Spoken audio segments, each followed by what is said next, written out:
तो ये जो श्लोकों की श्रृंखला है, उस श्रृंखला में आज हम श्री प्रभु रामचंद्र के अवतार कार्य का वर्णन जहाँ जिस श्लोक में हुआ है वहाँ तक पहुँच गए हैं। तो श्रीमद् भागवतम और रामायण ये दोनों ग्रंथ है। ये दोनों ग्रंथों में विशेषता रामायण ग्रंथ में प्रभु रामचंद्र के लीलाओं का वर्णन है, लेकिन श्रीमद् भागवतम भी प्रभु रामचंद्र के लीलाओं का वर्णन करता है। तो इस श्लोक में श्रीमद् भागवतम में प्रभु रामचंद्र के लीलाओं का वर्णन है, और इसके बाद नवम स्कंद में फिर से एक बार थोड़ा विस्तृत रूप में रामायण का, राम जी के लीलाओं का वर्णन व्यासदेव जी करते हैं। तो ये जो दो प्रमुख ग्रंथ है श्रीमद् भागवतम, वहाँ व्यासदेव जी प्रभु रामचंद्र की लीलाओं का वर्णन करते हैं, और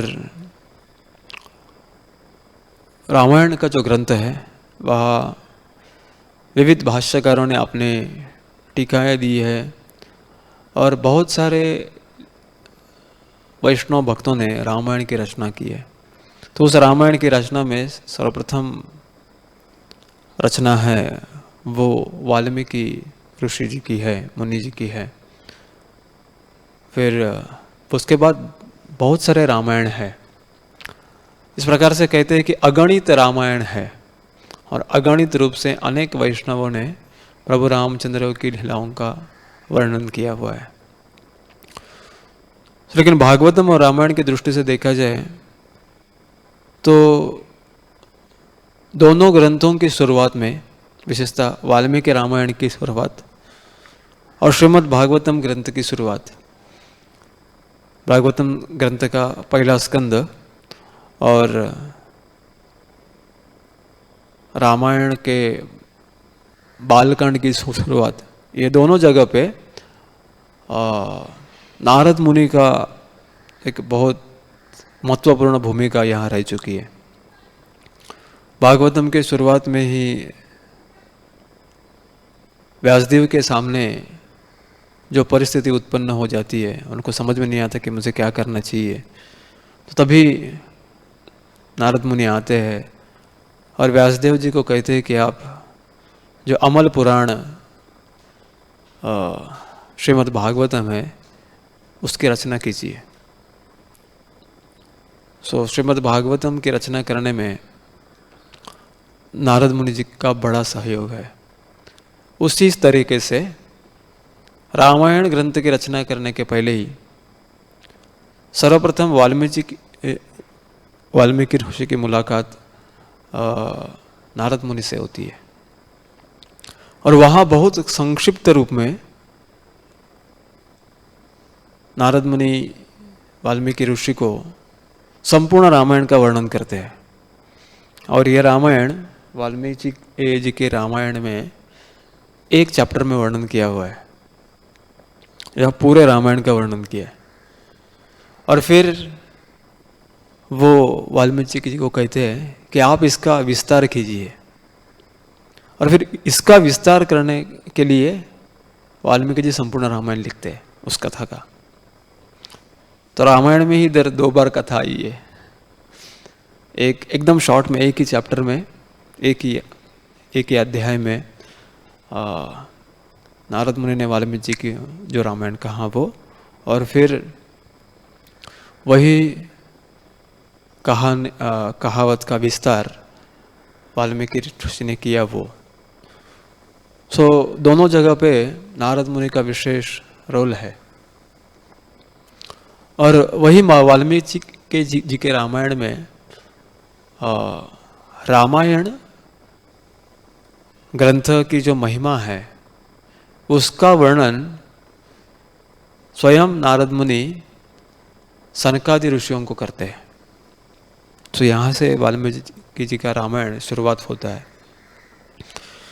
तो सर्वप्रथम हम श्री गुरु जी के चरण कमलों को प्रणाम करेंगे, और विशेषता भागवत के दृष्टि से व्यासदेव को भी हम प्रणाम करेंगे।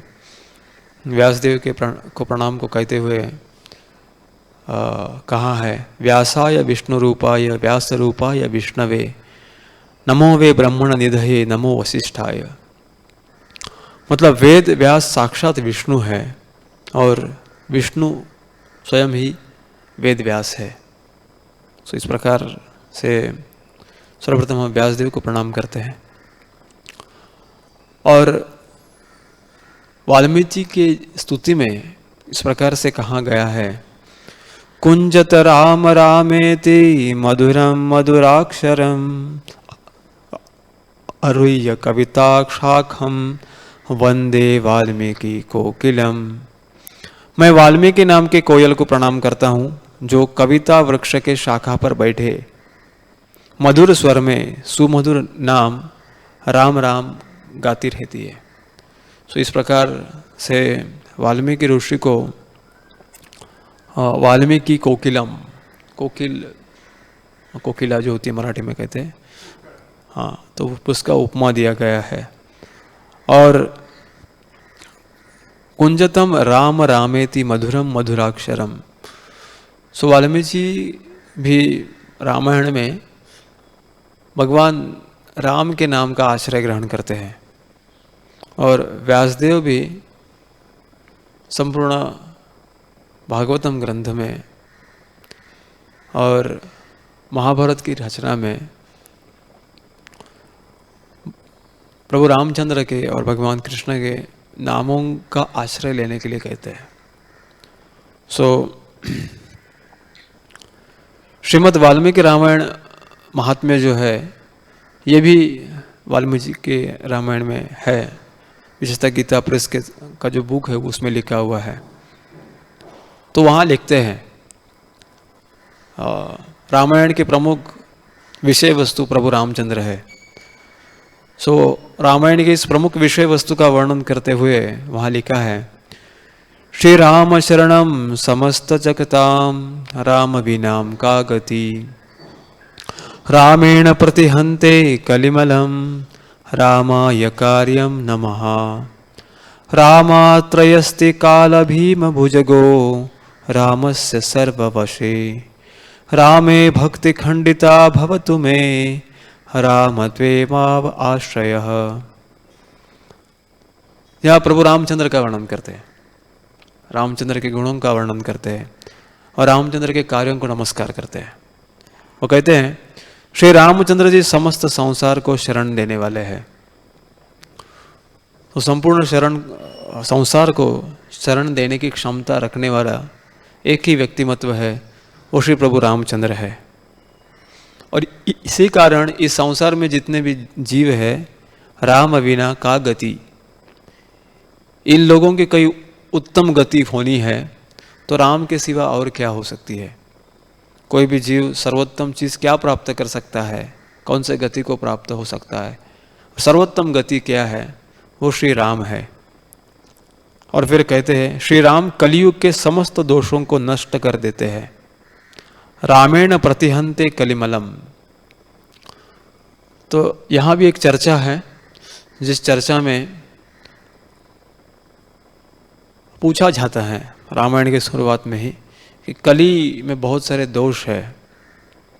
यहाँ के पुरुषों में दोष है और यहाँ की स्त्रियों में भी दोष है और सभी वर्णाश्रम प्रणाली में भी दोष है।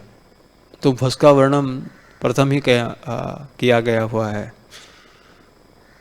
तो वर्णाश्रम पद्धति के दोषों का वर्णन करते वक्त कहते हैं कि जो कलियुग में आने वाले आगे जाके जो संन्यास आश्रम के लोग आएंगे वो अपने मित्रों के ऋण में बंधे रहेंगे और अपने मित्रों के ऋण में बंधे होने के कारण वो पूर्णतया अपने वैराग्य जीवन का पालन नहीं कर पाएंगे। और जो पुरुषों के बारे में वर्णन है कि यहाँ के पुरुष बहुत कम समय के लिए जिएंगे और उनको बहुत संतानें होगी। स्त्रियों के बारे में वर्णन है कि कलियुग की जो स्त्रियां हैं, मतलब किसी का अपराध नहीं करना है हमें, बट यहाँ लिखा हुआ है, रामायण कहता है, ये रामायण की भविष्यवाणी है। तो रामायण कहता है कि उनमें पतिव्रता के लक्षण कम पाए जाएंगे। इस प्रकार से स्त्रियों का वर्णन किया हुआ है। इसी सारी अवस्था में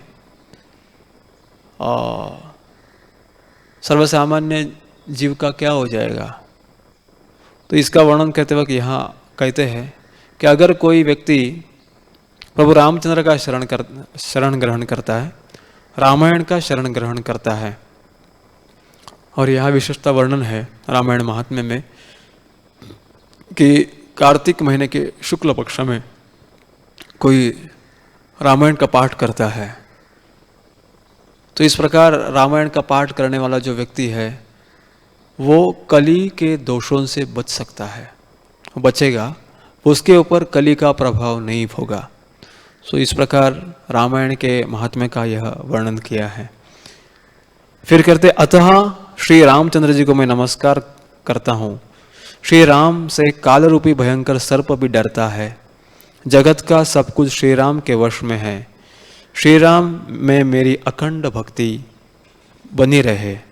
हे राम, केवल आप ही मेरे आधार और आश्रय स्थान है। इस प्रकार से ये श्लोक से श्रीमद् वाल्मीकि रामायण महात्म्य की शुरुआत रामायण ग्रंथ में की गई है। कोई भी ग्रंथ हम सुनते हैं तो प्रथम उसका महात्म्य सुनना चाहिए। तो आज हम पता नहीं कि रामायण की एक्चुअल कथा कितना श्रवण कर पाएंगे, पता नहीं समय के हिसाब से, बट श्री वाल्मीकि जी के इस रामायण ग्रंथ में जहाँ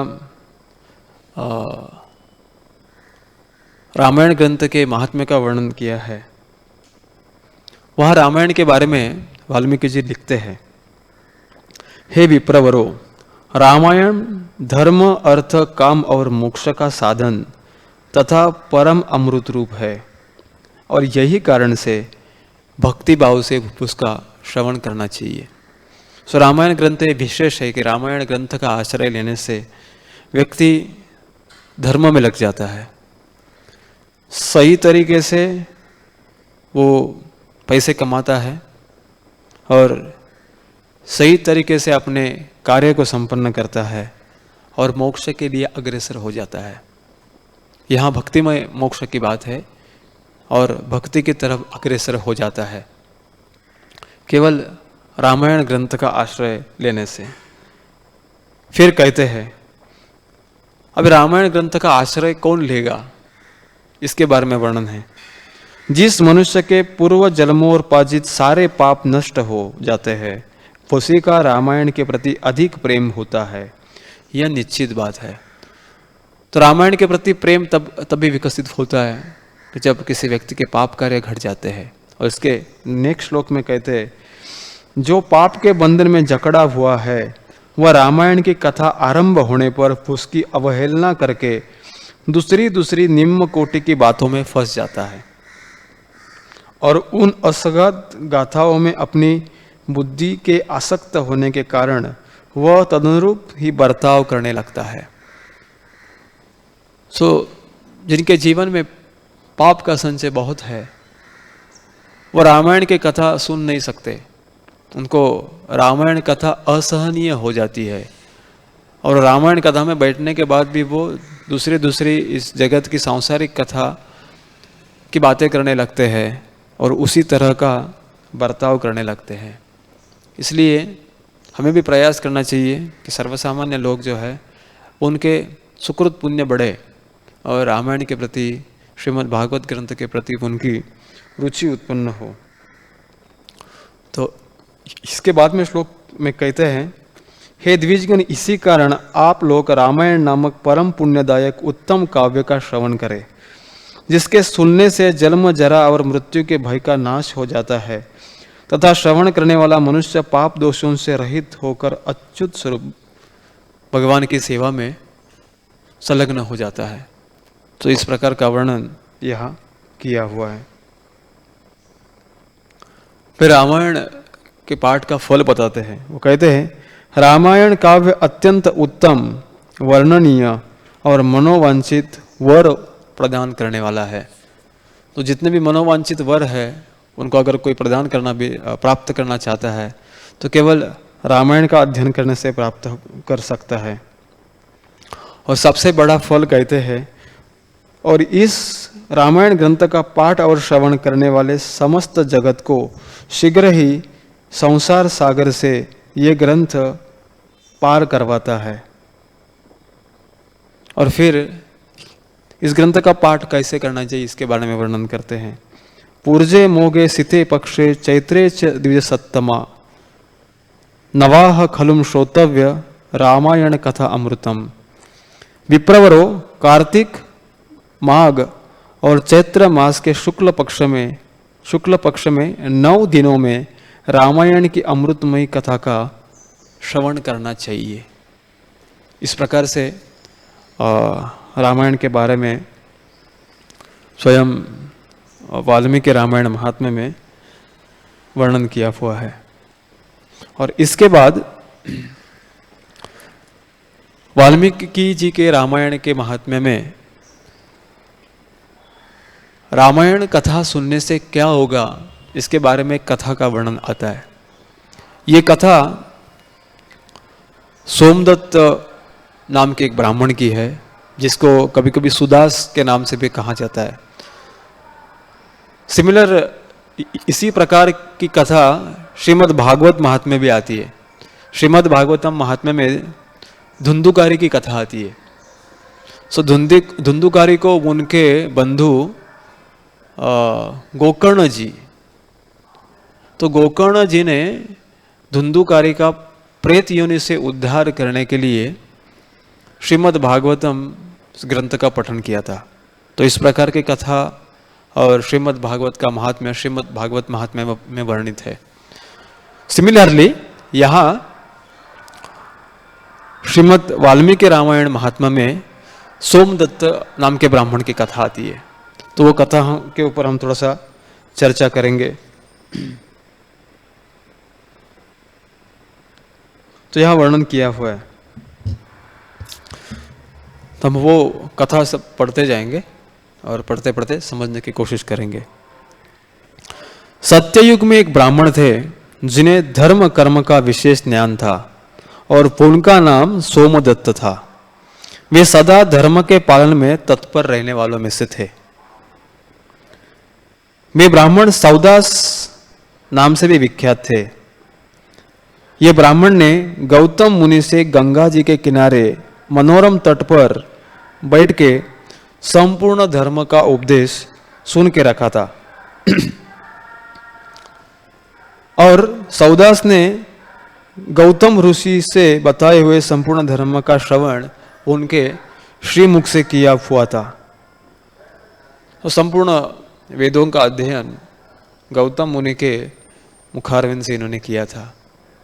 और एक दिन की बात है कि ये सौदास और सोमदत्त भगवान शिव की आराधना में लगे हुए थे। और उसी समय वो भगवान शिव की आराधना में जब लगे हुए थे तो वहां उनके गुरुदेव पधारे, गौतम जी।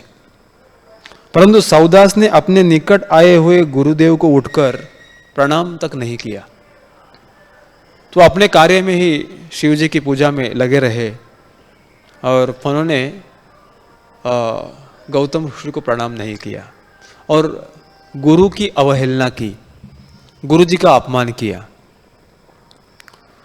तो वास्तविक इस जगत के लिए भगवान शिव जो है वो भी गुरु के भांति ही है, वो भी गुरु ही है।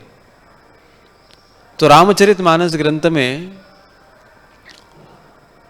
रामचरितमानस ग्रंथ की शुरुआत करने के पहले ही, करते वक्त ही रामचरितमानस ग्रंथ के रचयिता जो है वो सर्वप्रथम जिन जिन लोगों को प्रणाम करते हैं उनमें भगवान शिव और माता पार्वती को भी प्रणाम करते हैं।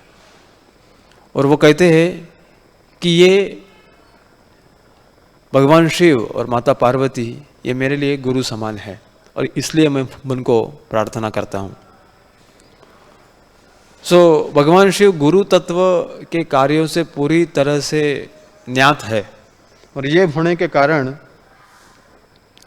भगवान शिव सोमदत्त के ऊपर रुष्ट हो गए क्रोधित हो गए। यह वर्णन है, परम बुद्धिमान गौतम तेज की निधि थे। वे शिष्य के बर्ताव से रुष्ट न होकर शांत ही बने रहे। उन्हें यह जानकर प्रसन्नता हुई कि मेरा शिष्य सौदास शास्त्रोक्त कर्मों का अनुष्ठान करने में नियुक्त है। गौतम जी को कोई रुष्ट नहीं, वो उनको गुस्सा नहीं आया, लेकिन भगवान शिव जिनकी आराधना ये सौदास कर रहे थे, वो इनके कार्य से गुस्सा हुए और उन्होंने सौदास को राक्षस की योनि में जाने का शाप दे दिया। और तभी विनय कला कोविद उस ब्राह्मण ने हाथ जोड़कर स्वयं के गुरुदेव का आश्रय ग्रहण किया। तो यहाँ इस सौदास का वर्णन किया हुआ है, विनय कला कोविद, विनय करने की कला में जो प्रवीण थे, जो क्षमा मांगने की कला में बहुत प्रवीण थे। तो उन्होंने अपने गुरुदेव गौतम ऋषि से कहा कि संपूर्ण धर्मों के ज्ञाता, सर्वदर्शी, सुरेश्वर, मैंने जो अपराध किया है वह सब कृपया आप क्षमा करें। तब गौतम ऋषि उनको बताते हैं कि हे वत्स, कार्तिक मास में के शुक्ल पक्ष में तुम रामायण की अमृतमयी कथा को भक्तिभाव से आदरपूर्वक श्रवण करो। इस कथा को 9 दिनों में सुनना चाहिए और ऐसा करने से यह शाप अधिक दिनों तक नहीं रहेगा, केवल 12 वर्षों तक ही रह सकता है। और ये शाप को ग्रहण करने के बाद ये जो सुदास और सोमदत्त जो थे वो राक्षस योनि को प्राप्त हो गए। तो इनके बारे में वर्णन किया है, इस किस प्रकार के राक्षस बने। वे सदा राक्षस बनने के बाद भूख और प्यास से पीड़ित और क्रोध के वशीभूत रहते थे और उनके शरीर का रंग कृष्ण पक्ष की रात के समान काला था। वे भयानक राक्षस होकर निर्जन वन में भ्रमण करने लगे। वहां वे नाना प्रकार के पशुओं को, मनुष्यों को, सांप, बिच्छू आदि जंतुओं तथा पक्षी और वानरों को बलपूर्वक पकड़कर खा जाते थे। ब्रह्मर्षियों तो यहाँ वर्णन करते हैं, कहते हैं कि हे ब्रह्मर्षियों, उस राक्षस के द्वारा यह पृथ्वी बहुत सी हड्डियां तथा लाल पीले शरीर वाले रक्तप्रायी प्रेतों से परिपूर्ण होकर अत्यंत भयंकर दिखने लगी थी। वह राक्षस प्रतिदिन नर मांस का भोजन करता। उसने संपूर्ण लोगों के मन में भय उत्पन्न करने वाला वह राक्षस घूमता घूमता एक दिन नर्मदा नदी के तट पर जाके पहुंचा और उसी समय एक कोई धर्मात्मा ब्राह्मण उधर से जा रहा था जो कलिंग देश का था और उनका नाम गर्ग था। तो इस ब्राह्मण का वर्णन करते हैं, वहनम गंगा जलम स्कंदे स्तुवनम विश्वेश्वरम प्रभुम गायन नामानि रामस्य समायतो अतिहर्षिता। तो यह ब्राह्मण की विशेषता थी, वो गायन रामानि रामस्य था, मतलब वो ब्राह्मण था लेकिन राम का गुणगान करने में बहुत प्रवीण था। तो यहां एक बात थी कि ये जो राक्षस बने थे सोमदत्त, उन्होंने पहले भी बहुत ब्राह्मणों का भक्षण किया हुआ था, लेकिन यहां ऐसा वर्णन है कि गर्ग मुनि को आते देख राक्षस सुदास बोल फुटा कि मुझे अभी भोजन प्राप्त हो गया, और इस प्रकार अपनी दोनों भुजाओं को ऊपर फुटाए वह वाल्मीकि मुनि की ओर चला। परंतु उनके द्वारा उच्चारित होने वाले भगवान नामों को सुनकर वह दूर ही खड़ा रह गया और ब्रह्मर्षियों को मारने में असमर्थ होकर राक्षस उनसे इस प्रकार से बोला। तो जब ये गर्ग नाम के ब्राह्मण के पास उनको मारने के लिए जब ये राक्षस आया तो उनको मार नहीं सका, क्योंकि यहां ऐसा वर्णन है कि गर्ग मुनि के मुख में राम का नाम था और बाकी जितने भी ब्राह्मण थे वो शायद कर्मकांडी ब्राह्मण थे और उन लोगों ने राम नाम का आश्रय लिया हुआ नहीं था। और इसी कारण ब्राह्मण तेज होने के बावजूद भी वो ब्राह्मण जो पहले मार चुके थे उनको मारने में ये सोमदत्त सौदास जो राक्षस बन चुका था वो कामयाब हो चुका था। लेकिन इनके पास जब पहुंचा तो इनको मार नहीं पाया, क्योंकि इस ब्राह्मण का वर्णन पिछले वाले श्लोक में किया गया था कि वो गायन नामानि रामस्य, राम के नाम का उच्चारण कर रहे थे। तो जब उसको समझ में आया कि मैं इस ब्राह्मण का वध नहीं कर पा रहा हूं, तो वो ब्राह्मण फिर नम्र हो गया और वो कहता है कि अहो भद्र महाभाग नमस्तुभ्यम महात्मने, हे भद्र हे महाभाग मैं आपको नमस्कार करता हूं। नाम स्मरण मात्रेण राक्षसा अपि दुर्हगा, क्योंकि आप ने भगवान राम के नाम का आश्रय लेकर रखा हुआ है और इस कारण आप मेरे लिए दुर्लगा है, मतलब मैं आपको मारने में सफल नहीं हो पा रहा हूं और केवल आपकी उपस्थिति से बहुत सारे राक्षस और मेरे जैसे राक्षस दूर भाग जाते हैं। और फिर वो कहता है, हे ब्राह्मण आपके पास जो नाम रूपी कवच है वही राक्षसों के महान भय से आपकी रक्षा करता है। आपके द्वारा किए गए नामस्मरण मात्र से हम राक्षसों को भी परम शांति प्राप्त हो गई। यह भगवान अच्युत की कैसी महिमा है। तो इस प्रकार के राम नाम की स्तुति वो राक्षस करते हैं। फिर वो कहते हैं, हे महाभाग ब्राह्मण आप श्री राम कथा के प्रभाव से सर्वथा राग आदि दोषों से रहित हो गए हैं, अतः आप मुझे इस अधम पातक से बचाइए।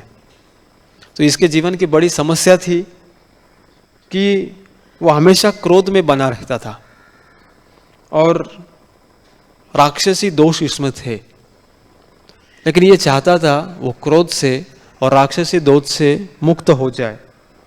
और उसको उपाय भी पता था कि वो कहता है कि आपके व्यक्तिमत्व में राम कथा का प्रभाव है, तो इस राम कथा के प्रभाव में आप में से सभी प्रकार के दोष और क्रोध की भावना निकल गई है और मैं चाहता हूं कि मेरे चेतना में से ये सारे गुण निकल जाए।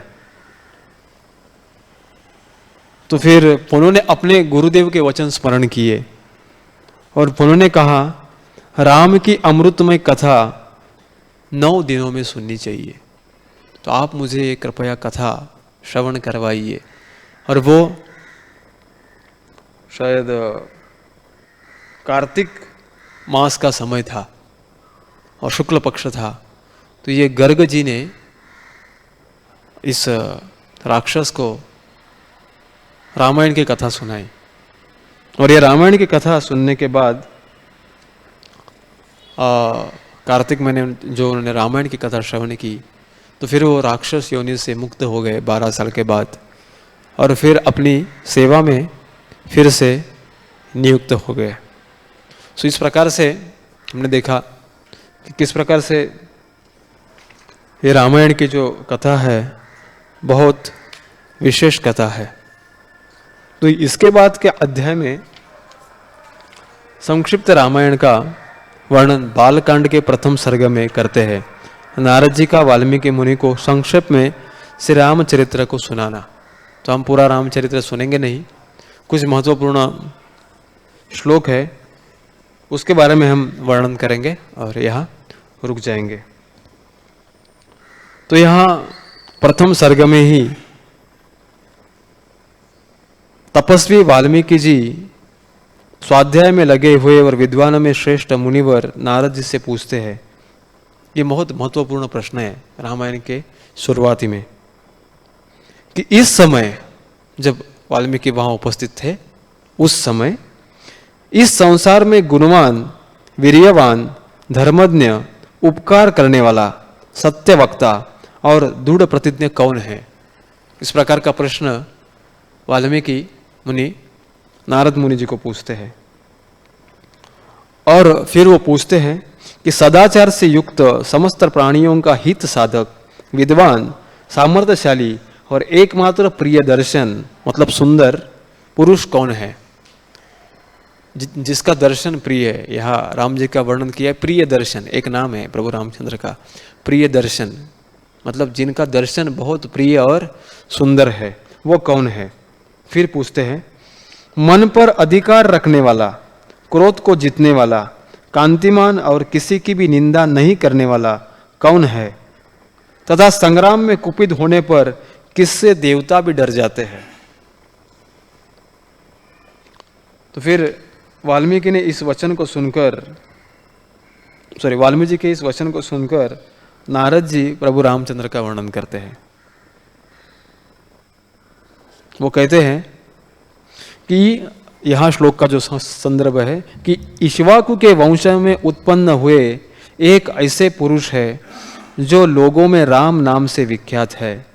वे ही मन को वश में रखने वाले, महाबलवान, कांतिमान, धैर्यवान और जितेंद्रिय है। और फिर प्रभु रामचंद्र का वर्णन कहते वक्त कहते हैं, बुद्धिमान, नीतिमान, वाग्मी, श्रीमान, शत्रु निबर्हणा, विपुलांसो महाबाहु, कंबुग्रयो महाहुनः। वे बुद्धिमान, नीतिज्ञ, वक्ता, शोभायमान तथा शत्रु के संहारक है। उनके कंधे मोटे और भुजाएं बड़ी है, ग्रीवा शंख के समान और टोड़ी मासल पुष्ट है। फिर प्रभु रामचंद्र के रूप का वर्णन करते वक्त कहते हैं, उनकी छाती चौड़ी तथा धनुष बड़ा है, गले के नीचे की हड्डी मतलब हंसली मांस से छिपी हुई है। वे शत्रुओं का दमन करने वाले हैं। भुजाएं घुटनों तक लंबी है, मस्तक सुंदर है, ललाट भव्य और उनकी चाल गति जो है वो मनोहर है। उनका शरीर मध्यम और सुडौल है। उनके देह का रंग चिकना है। वे बड़े प्रतापी है और उनका वक्षस्थल भरा हुआ है और उनकी आंखें बड़ी बड़ी है। वे शोभायमान और शुभ लक्षणों से संपन्न है। फिर प्रभु रामचंद्र का वर्णन करते वक्त नेक्स्ट श्लोक में कहते हैं, धर्मज्ञ सत्य संध्रश्च प्रजानां च हिते रतः, यशस्वी ज्ञान संपन्न श्रुति वर्षः समाधिमान। धर्म के ज्ञाता, सत्य प्रतिज्ञ तथा प्रजा के हित साधन में लगे रहने वाले, वे यशस्वी, ज्ञानी, पवित्र, जितेंद्रिय और मन को एकाग्र रखने वालों में से है। प्रजापति के समान पालक, श्री संपन्न, वैरी विध्वंसक और जीव तथा धर्म के रक्षण करने वाले प्रभु रामचंद्र है। और फिर रामचंद्र जी के वर्णन कहते हैं कि जिस प्रकार से नदियां समुद्र को मिलती है, उसी प्रकार सदा राम से साधु पुरुष मिलते रहते हैं। वे आर्य एवं सब में समान भाव रखने वाले, उनका दर्शन सदा ही प्रिय मालूम होता है। संपूर्ण गुणों से युक्त वे श्री रामचंद्र जी अपनी माता कौशल्या के आनंद बढ़ाने वाले, गंभीरता में समुद्र और धैर्य में हिमालय के समान है। सच सर्व गुणा पोते कौशल्या नंदन वर्धनः, समुद्र एव गांभीर्य धैर्येन हिमवानिवा। इस प्रकार का प्रभु रामचंद्र का वर्णन करते हैं। और फिर एक जगह वाल्मीकि जी रामायण में वर्णन करते हैं।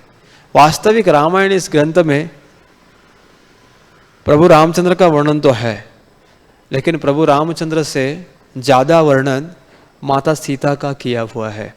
रामायण इस ग्रंथ की रचना वास्तविक रूप में माता सीता के गुणों का वर्णन करने के लिए की गई है। इस प्रकार से भी एक श्लोक वाल्मीकि रामायण में आता है। वो एग्जैक्ट श्लोक मुझे अभी याद नहीं आ रहा है। तो फिर वहाँ सीता जी का विस्तृत रूप में वर्णन वाल्मीकि जी के रामायण में किया हुआ है। और यहाँ तात्पर्य में भी प्रभुपाद सीता जी का वर्णन करते हैं। सीता जी भगवान की अंतरंगा शक्ति है, जिसे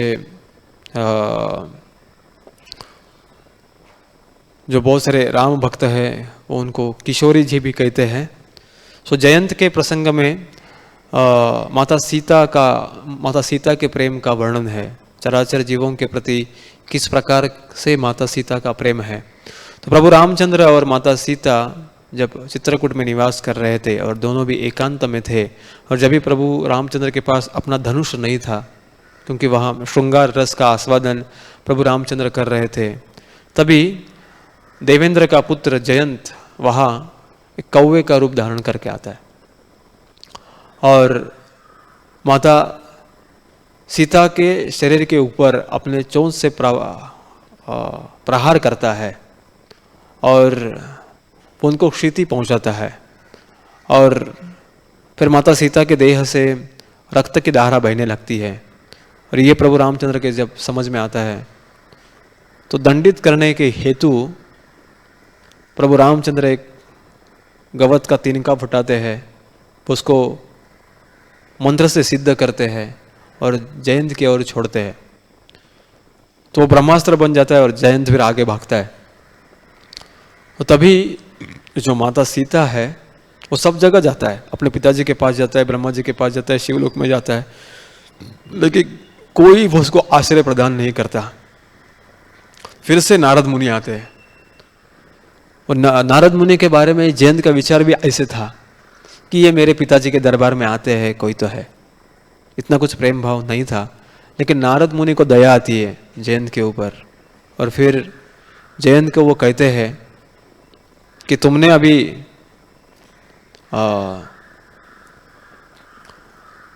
प्रभु रामचंद्र का क्रोध का भाव देखा है, तो अभी तुम वन के पास में वापस जाओ और वापस जाने के बाद तुम प्रभु रामचंद्र का कोमल स्वभाव भी देख लो। तो प्रभु रामचंद्र में दोनों गुण हैं, सर्वोत्तम क्रोध भी है और सर्वोत्तम मृदुता भी है। तो वहाँ फिर जयंत जाता है तो जयंत से प्रभु रामचंद्र कहते हैं कि तुम दंड के पात्र हो। और तभी माता सीता जो है वो प्रभु रामचंद्र से निवेदन करती है कि आप ये जयंत जो है कि वास्तव में मेरा ही पुत्र है, इस प्रकार से कहती है। हालांकि बाहरी रूप से देखा जाए तो देवेंद्र का पुत्र है, भगवान इंद्र का पुत्र है वो, लेकिन माता सीता कहती है कि आप अखिल सृष्टि के पिता है और इसी कारण मैं अखिल सृष्टि की माता हूँ। सो मैं माता होने के कारण मैं ये जयंत की भी माँ हूँ। तब इस प्रकार से वर्णन करते हैं कि माता सीता कहती है कि जब कोई छोटा बच्चा अपने माँ का स्तन प्राशन करता है तो उसके दांत जो है वो माँ के स्तन को लग जाते हैं और माँ के स्तन को क्षति हो जाती है, लेकिन माँ इस चीज़ से कभी अपने पुत्र का द्वेष नहीं करती। सो जयंत ने एक्चुअली इस प्रकार से वर्तन किया था कि उसने जो प्रहार किया था वो माता सीता के पयोधर में प्रहार किया था। और लेकिन इस प्रसंग को माता सीता कहती है कि ये मेरे पुत्र समान है और इसका जो ये व्यवहार है वो मेरे पुत्र समान ही व्यवहार है, तो आप कृपया इसको माफ करो। तो फिर प्रभु रामचंद्र माता सीता के कहने पर उनका वध नहीं करते, लेकिन वो कहते हैं कि मैंने ये जो तिनका है उसको बाण में परिवर्तित किया है। तो एक बार मैंने जिसके ऊपर बाण छोड़ दिया, ये राम बाण है, तो वापस नहीं आएगा, वो अपना कार्य करके ही रुकता है, तो इसको दंड तो मिलेगा। तो फिर माता कहती है कि तुम्हें वो दंड देना ये सब तो तुम्हारा कार्य है, वो मेरा काम नहीं है। मुझे इतना ही चाहिए कि वो मेरा पुत्र है और आप उसे दंडित ना करें। तो फिर प्रभु रामचंद्र थोड़ा आइडिया निकालते हैं और उसको दंड भी देते हैं और उसकी जान भी बचाते हैं। तो उनका जो छोड़ा हुआ वो बाण है वो उसका एक आँख को नष्ट कर देता है और फिर वहाँ जयंत बच जाते हैं। तो इस प्रकार के वर्णन भी बहुत सारे रामायण के कथा में है। तो हम समझ सकते हैं कि रामायण में प्रभु रामचंद्र की लीलाओं का वर्णन है तो है, लेकिन रामायणीय ग्रंथ विशेष रूप से माता सीता का वर्णन करने के लिए भी वाल्मीकि जी ने लिखा हुआ है। तो यहाँ हम रुक जाएंगे। ग्रंथराज श्रीमद् रामायण की जय। ग्रंथराज श्रीमद् भागवतम की, शील प्रभुपाद की, निताय गुरु प्रेमानंदे।